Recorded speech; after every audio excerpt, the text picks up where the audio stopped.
فيلمنا بيبدأ مع رشمة وده جوزها أريان اللي بيبان بيحبها جدا جدا قوي يعني. وبتقول ان هي عندها فكرة جديدة وهي خطة لاستعراض مستحضرات التجميل بتاعة شركة سينيوريتا. بتقول له محتاجين وجه جديد للشركة. ده بقى راجفير، يبقى اخو أريان اللي اصغر منه وهو مقضيها قوي يعني. ودي حبيبته مونيكا اللي بتطلب منه انها تكون العارضة الجديدة للشركة، وهو بيوعدها بكده لكن مش بتوافق رشمة. دي بقى تاشا اللي بتشتغل في مالها ليل، وبعد ما بتخلص فقرة الرقص بتاعتها بيكون في واحد بيضايقها وبيتدخل راجفير وبيخليه يمشي، وبيروح راجفير ورا تاشا وبيحاول يتعرف عليها بشياكة، لكن بتقوله ان طريقتك مختلفة لكن النية واحدة، وبيقولها ان مجرد شافها وهي بترقص وبيعتذر منها ولسه هيمشي، لكن هي بتعتذر منه وبتشكره لانه ساعدها. وبيروحوا عشان يشربوا حاجة مع بعض.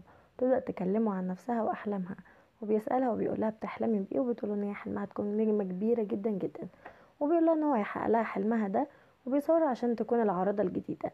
وتاني يوم في اجتماع للشركة بيعرض راجفير صور تاشا وبتعجبهم جدا وبيوافقوا عليها، وعرض تاشا بينجح جدا جدا جدا وبتبقى نجمة كبيرة ومشهورة، وبتكون فرحانة جدا ومش مصدقة اللي بيحصل، وبتقول لراجفير ان هو غير حياتها تماما، وبيحتفلوا بالنجاح العرض. ده بقى يبقى ابو راجفير واريان سيد فيكرام كورانا اللي بيهنيه اريان لانه ترشح لانتخابات رئيس البلدة. واريان بيشوف راجفير وهو بيحط لتاشا حباية في الكاس بتاعها، وبيقول ان هو مجنون بيها جدا وعايزها، لكن اريان بينصح انه يخليها تحبه وبكده هتكون ملكه.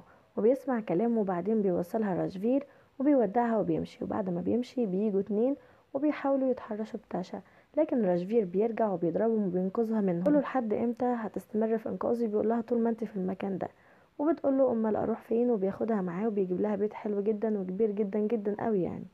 وبتقول له ان هي ما تقدرش تتكلف تمن البيت ده، لكن هو بيكون جايبه هديه.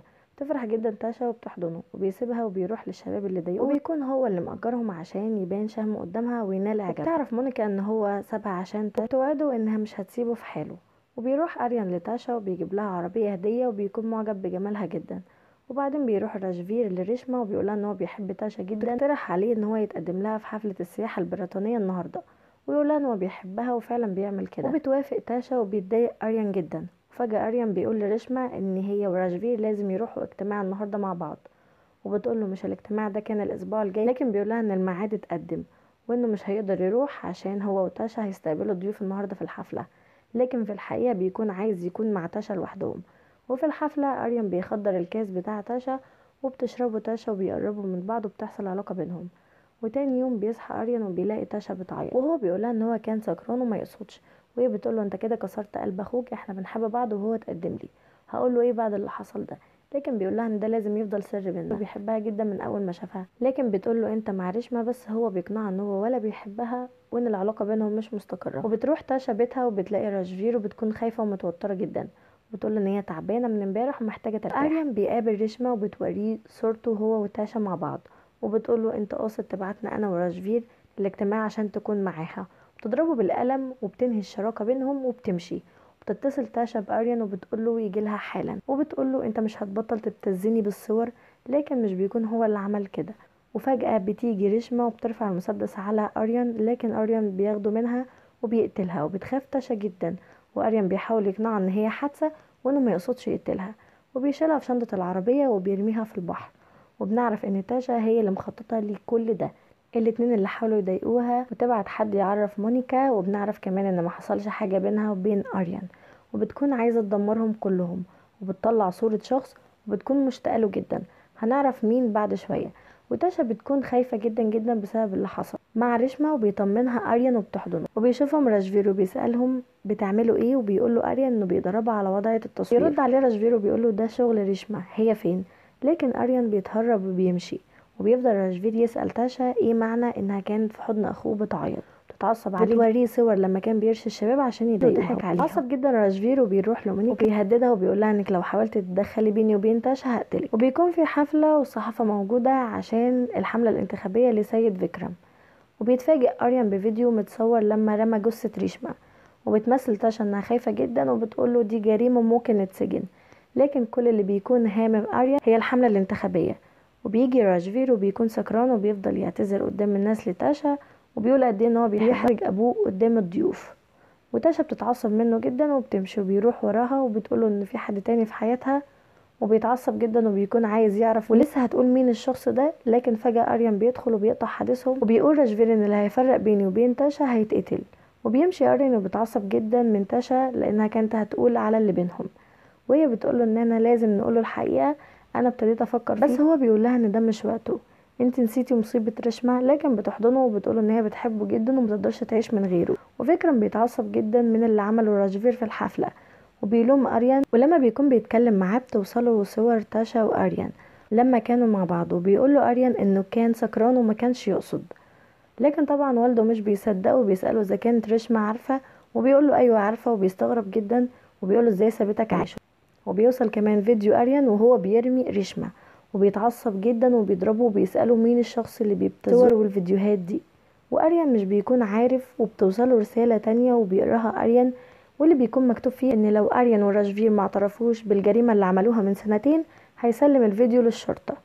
وبيفتكروا حصل ايه من سنتين وبيقولوا اشفين، وبترجع الاحداث للماضي. دي بافنا اللي كانت ماشية لوحدها بالليل بعد ما سابت صحابها، وبيشوفها راشفير وبيتهجم عليها وبيكون عايز يخطفها، وبيشوفهم اشفين وبيدافع عنها وبيحذروا راشفير من انه يتدخل. بيقول هي اختك، لكن بيرد عليه وبيقول له ان هي مش اختي لكن اكيد اخت حد تاني. وبيفضل يضرب فيه لحد ما بيجي اريان وبيضربه بالرصاص من ظهره، وبياخد منه راشفير المسدس، وبتترجاه بافنا انه ما يقتلوش لكن بيضربها وبتفقد الوعي، وبيفضل يضربه لحد ما بيخلص الرصاص اللي في المسدس وبيمشي. واريان بيتصل بوالده وبيقول له نعمل ايه، وبيقول لهم سيبوا الهند فورا وتعالوا انجلترا وانا هتصرف في الباقي. وبيموت اشفين وبنعرف ان هو اخو تاشا وبتحزن على فراقه جدا. وبتفوق بافنا والدها بيكون في المستشفى وبيجيله اتصال من فيكرام كورانا وبيقول له بنتك ما شافتش مين اللي قتل اشفين لانها كانت فاقده الوعي. وبيقول له كمان ان الضابط عارف كده واخد رشوه وبيحذره ان بنته تقول اي حاجه. وبيدخل الضابط وبيقول ان باتش الشابين اللي قتلوا اشفين، لكنها بترفض انها قالت كده. وبيتدخل والدها وبيقول ان الكلام ده صح لانه خايف على بنته. والضابط بيقول لتاشا انه مش هيقدر يحقق العداله، مفيش شهاده من بافنا، وبتقوله تاشا ان هي كدابه. وبتروح تاشا وبتفضل تترجى بافنا انها تعرفها مين اللي قتل اخوها وانه كان السبب في انها لسه عايشه. والدها بيقول لها انها ما تعرفش اي حاجه وبيطلب منها انها تمشي. وبعد شهرين بتبعت بافنا رساله لتاشا وبتقول انها كانت جبانه وخافت من الشرطه وبتعرفها مين اللي قتل اخوها. وبنرجع تاني للحاضر وفكرم بيقول لحد من عيله اشفين اللي بيعمل كده ولازم نعرف ونتصرف. وبعدين بيجي اتصال لراشفير وشخص بيقوله انه لو عايز يعرف مين اللي اخد تاشا منه يقابله. وبيروح راشفير وبيوريه صور تاشا واريان وبيتعصب جدا راشفير وبيضرب تاشا وبيقول لها انت خدعتيني، وبيسالها عن رشمه وبتقوله ان هي ماتت، وروح اسال اريان كل اللي انت عايز تعرفه. وبيمشي وبتتصل تاشا باريان وبتقوله ان هي خايفه جدا لان راشفير عرف كل حاجه. وبيقابلوا بعض وبيواجهوا وبيقول له اريان ان مش بنت اللي هتوقع بينا، لكن راشفير بيساله عن موت رشمه وبيقول اريان انها كانت حادثه. بيتعصب جدا راشفير زي ما قلت على قتل اشفين في الهند حادثه، وبيقول انا عملت كده عشانك وعشان احميك. وبيقول له لازم نعترف بجريمتنا ونسلم نفسنا، انت تعترف بجريمه رشمه وانا اعترف بجريمه اشفين. وبيقول ان هو هيروح يسلم نفسه وبيحاول اريان انه يوقفه وبيضربوا بعض كتير جدا لحد ما راشفير في حديده بتدخل فيه واريان بيتصدم جدا. وبتيجي في نفس اللحظه تاشا وبيقول انا قتلته، لكن تاشا بتقوله انها كانت حادثه وما ينفعش حد يعرف. وبيدفن الجثه وكده تكون انتقمت من واحد منهم. وفكرم بيبلغ الشرطه عن اختفاء ابنه وبيكون خايف عليه جدا. وبتكون مونيكا قاعده مع رون، وبتيجي بنت اللي هي كانت شغاله في الملهى واخدت مكانها تاشا.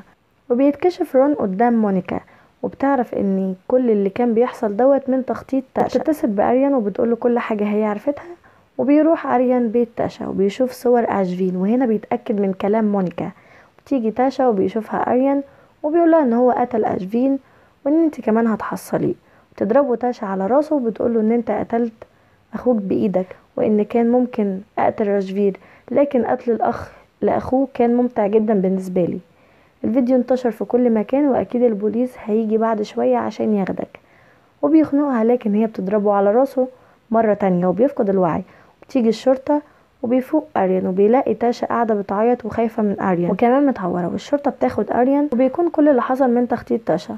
وبيتسجن اريان وبيموت راشفير. فكرم بيخسر الحملة الانتخابية وبتقوله تاشا ان هو اول اب يعطي ابنائه الحياة والموت في نفس الوقت، وان واجب الاب هو التربيه الصح مش ان هو يحقق رغباتهم. ترجع الهند وبنتفاجئ ان ريشما عايشه وكل اللي حصل كان من تخطيط ريشما وتاشا مع بعض. وبيرجع حق موت اشفين، وبتشكر تاشا ريشما لان هي تعينت في الشركة وساعدتها في كل اللي قدرت تعمله ده. بتقول لها ريشما ان انت اللي عملتيه بصفتك اخت، وانا عملت كده عشان حب حياتي. كانت ريشما حبيبة اشفين، وبتقول لهم بافنا انها فخورة بيهم كلهم، وتتمنى ان كل اخ يكون زي اشفين. وتوتا توتا خلص الحدوته. متبخلوش عليا بلايك واشتراك. سلام.